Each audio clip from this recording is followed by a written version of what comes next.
পরবর্তী প্রশ্ন দেখি, বলছে if the error in the measurement of radius of A sphere is 2%, তার মানে আর এর জন্য হচ্ছে 2%। দেখো এটা সিবিএসই এআইপিএমটি 2008 সালে হতো। AIPMT all India pre medical test বলে একটা পরীক্ষা হতো, আগে হতো এটা। তাহলে আর ইকুয়াল টু 2%, তার মানে ভলিউম, তাহলে ভলিউম কত না, তো স্যার 4/3 পাই আর কিউব তো ভলিউম। তো এখন ভলিউমের যদি এরর বার করতে হয়, এটা তো কনস্ট্যান্ট, এর কোনো এরর হবে না, তার মানে 3 ডেল্টা আর বাই আর হবে। কেন, কিউবটা নিচে নেমে যাবে, এক্ষুনি দেখালাম। তার মানে 3 ইন্টু ডেল্টা আর বাই আর কত, 2%, 2% মানে কত 6%, আর শুড বি ইয়ার আনসার। তাহলে দেখো এটা সহজ অঙ্ক ছিল অ্যাকচুয়ালি নাকি। চলো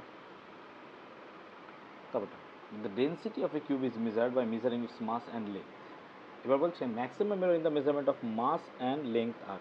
তার মানে মাসের ক্ষেত্রে ডেল্টা এম বাই এম কত দিয়েছে 4%, আর লেন্থের